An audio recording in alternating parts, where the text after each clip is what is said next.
All right, the peak of the Atlantic hurricane season has passed with no storms making a U.S. landfall.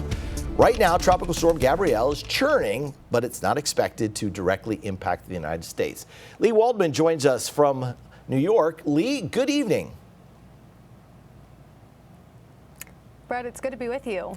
So the biggest question here is, what do experts at the National Hurricane Center have to say about this hurricane season so far?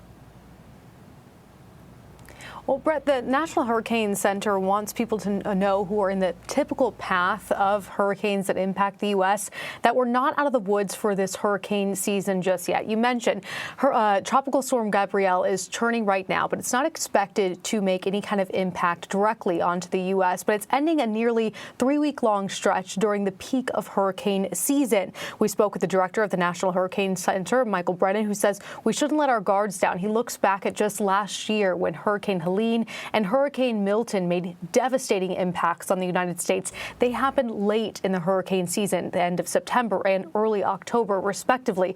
We also need to keep in mind hurricane season goes all the way until the end of November.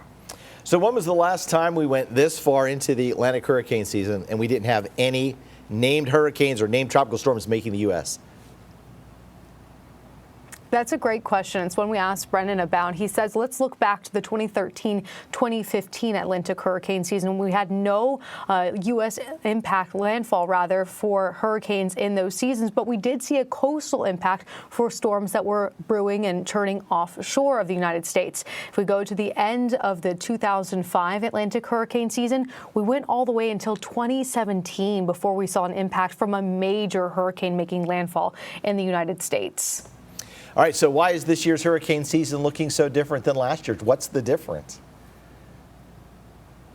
Well, there's a few things to keep in mind, Brett, that keep the seasons different. Last year, the Atlantic waters were extremely warm. This year, they're still above average, but not quite as warm as they were just last year. Brennan says the stability or the ability of the atmosphere to create those showers and thunderstorms needed to create hurricanes have been lower suppressed across the tropical Atlantic. It's also been higher than normal pressure across the Atlantic basin, and it's been drier air across the Atlantic basin. So we're hoping this trend continues so that we don't see any kind of impact on the mainland U.S. That is for sure. Lee Waldman, thank you very much. Live in New York. We appreciate your time.